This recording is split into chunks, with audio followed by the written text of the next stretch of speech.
Okay, well, basically, that is about taking people, again, at all levels through the steps into entering various states of trance. So trance a lot of times is confused with channeling. So I'll walk you through the under 30 seconds, which is that trance starts with inspired speaking. It starts with inspired writing. Essentially, trance is about how closely we welcome in spirit to us. So there's a blend that always happens when we connect with the spirit world, meaning essentially that their energy comes closer and closer and closer, and in a way that we ask them to, not taking us over, not possessing us. They can influence more and more what we do or what comes from us. So I started to say that with inspired speaking, inspired writing, that's a very light trance. Then as you go further down that list, you can get to channeling, which is basically focused a lot on your own belief systems, and it may be having a rapidity to it, but it usually has to do with stuff that you pretty much already know, things that you would normally espouse, and it just maybe has a little bit more of a rhythm, a clarity to it.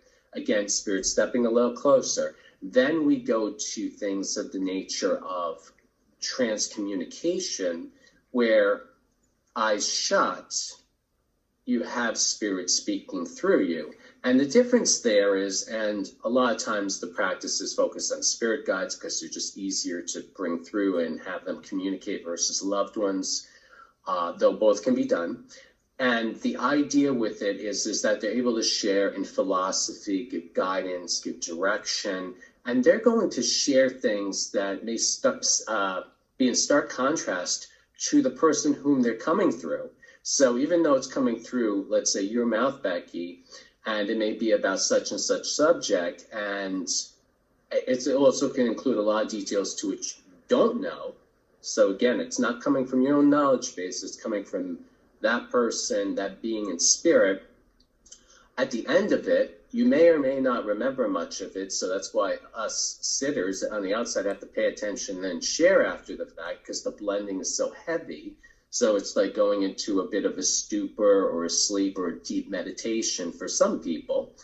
And you're welcome to still disagree with the spirit world at the end of it. But the idea is to be able to have that in place and that type of sharing. And then if you go a bit deeper or even stay at that level, you end up also acting as a battery for physical mediumship. So even though the two are different, a lot of times they're both lumped into the same category, and they're not. And actually, physical mediumship could be totally separate from trance.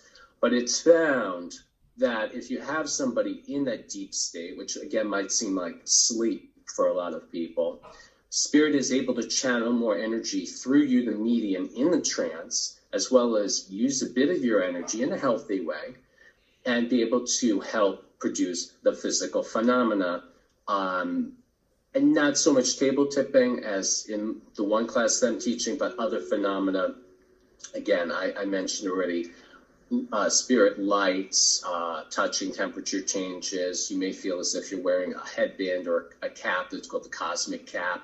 You may experience just things at the psychic level as well. And it's just because there's a swirling and a building up of the energy. And you may hear footsteps, you may hear, the paranormal people call it disembodied voices. We call it direct voice, meaning spirit speaking independent of the medium. So the medium's mouth is shut, but yet you hear voices, or you hear chatter, or you hear other sounds in the room that can't be produced by anything in the room or by things in the room, but nobody's touching them, and so on and so forth. So it's really a fascinating experience with the spirit world, because we're dealing with spirits or beings that are crossed most typically and that are on an ascended track. So it's not necessarily dealing with earthbounds, ghosts, as people will call them, again, paranormal community, where it's about getting spooked or scared. It's really about engaging the spirit world on all these levels and being able to tap into them so that you are able to